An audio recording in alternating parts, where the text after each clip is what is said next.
Hey guys, welcome to a new episode of Food for Thought, where I share with you some ideas, perspectives, and new ways to look at things when it comes to health and wellness. So in the topic of today's video, I want to talk about listening to your body.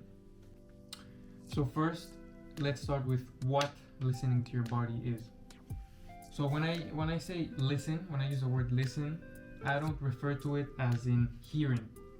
So that's not what I mean by listening. What I mean by listening has more to do with paying attention and having awareness of your own body, which can manifest itself as feeling your body.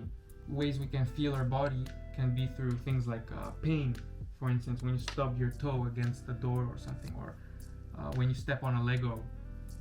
It can also be, physical symptoms from maybe being stressed or not sleeping well, like being tired. Or another very common one is muscle soreness. So that's maybe after a heavy bout of exercise and you feel let's say your legs that are very tight and heavy after doing a lot of squats or playing football, for example, or something like that. So those are ways that we feel our body. But why is this important? So the first thing I want to make you understand is that most of us have lost the connection to our bodies, to feeling, to listening to it. For instance, discomfort and pain, that's something our bodies feel, but I'll talk about other social and external factors, but we've been kind of conditioned to always treat the symptom and mask it, so our level of feeling has been decreasing. And the thing is that these serve as red flags. Your body's telling you that something's wrong. It's almost like a car. When you're driving and then you see a little signal or a little light that's shining, or a sound that's beeping or something, you have to go to the gas station or to the mechanic and see what's happening. It's the same with our bodies. This pain, discomfort is a signal to us that something is wrong, that we have to change something. For instance, symptoms like being angry, irritable, maybe bipolar, having mood swings throughout the day, and feeling tired. It's not just something that, it's just the way that person is. That could be just manifestations of the real problem, which is that person is very stressed. The person's body is in a very stressed state, or a fight or flight state. Its body thinks that it's being chased from a lion, when it's in fact not. It's just that things in its environment, external and internal environment, are influencing how they feel and they perceive the world. So now I want to talk about things from the outside that are influencing how we feel, because I said that things from our external environment and our internal environment are going to affect how we perceive the world. And by that I mean our internal environment, so how we are thinking, for example, or how we see certain things. And then by external, I mean, maybe relationships, maybe that are stressful, or over exercising, or an unhealthy diet, or maybe being in a city where there's a lot of pollution. All these things are from the external environment that are causing stress.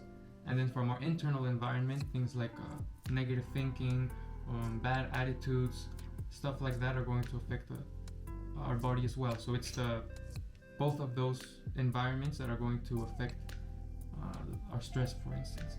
But now I want to talk about external factors, which are going to influence our ability to listen to our body, which can cause confusion and conflict within us. And this is due to things like, modern medicine, for example. As I was saying before, nowadays most people treat the symptom and not the root cause of the problem.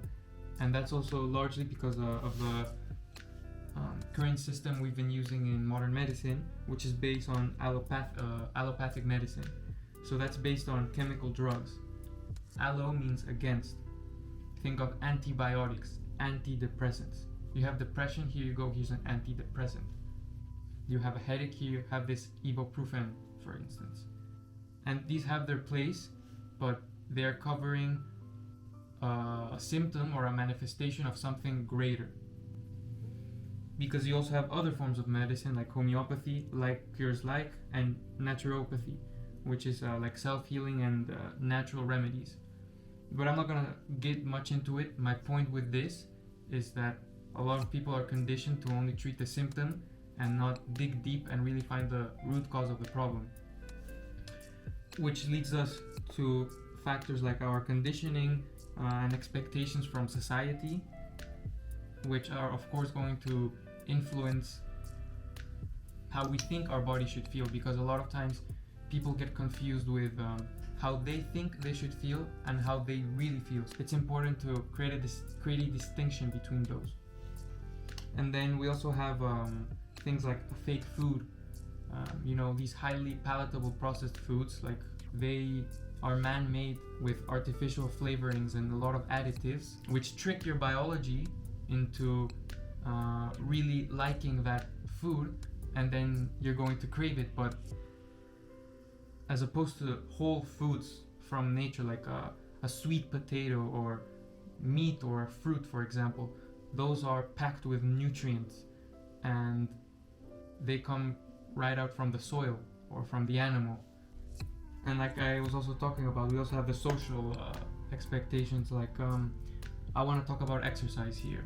For instance, we have this saying, no pain, no gain, that's really popular now, which is a good saying, but sometimes people take it to the extremes and overtrain themselves and destroy themselves in the gym unnecessarily, which is just going to cause more stress in your system. You have to be aware that, if you want to build muscle, you're not building muscle when you go to the gym. You build muscle when you're outside of the gym, when you're not training. That's when you get that recovery or anabolic rebound. I prefer the saying from Paul Chek, which is work hard, rest hard. So what are some ways you can start to feel your body or become aware of these signs? Well, here I have two things you can use. You can use objective assessments or tools and subjective signs. So objective assessments or tools, I think people like that because you can have percentages and numbers added to your health, for instance, like the number of steps you take or your resting heart rate, your HRV, how much deep sleep or REM sleep you get, for instance. Or you can also use certain questionnaires to determine how prepared you're for the day or a workout session. And then subjective signs, it's what I've been talking about. It's these things like pain and soreness, or becoming more in tune with your gut feeling. It's important to also realize that with these tools, here I have written down which one is right. Because, for instance, in the ordering, sometimes it tells me I didn't sleep so well, but I wake up feeling rested and I think I had a good sleep, but my ordering says otherwise.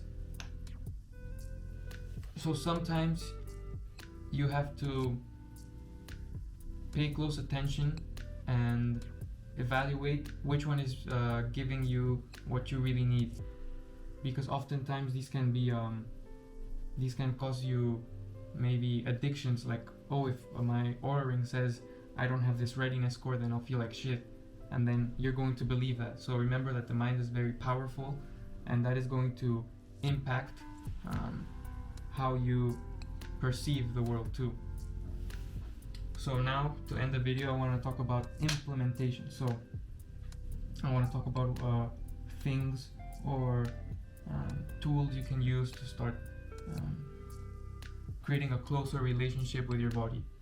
The first one is spending time alone and building a practice to cultivate awareness. I made a video on meditation. You also have exercise or movement, because that kind of goes into what I was talking about, muscle soreness. It can be a powerful way to reconnect yourself with your body and your muscles and your joints, so you feel how they're moving, and if there's any tightness or they feel loose. You also have eating. Eating can be also even a spiritual practice, In some countries, people eat with their hands and have a whole ritual around eating. They pray before they eat. Being more present with your food, chewing your food more thoroughly. And that goes into journaling too. You can start a food journal to see how certain foods cause reactions in your body, whether it be good or bad. But you can also reflect about your day or how you feel and your emotions too. So yeah, that's it for the video. Hopefully you learned something new, or at least got some insight into something you hadn't thought about. And I hope you maybe practice one of these things, or at least give it a try and see how you feel. So yeah, if you made it all to the end, thanks for watching, and I wish you a good rest of the week. Ciao.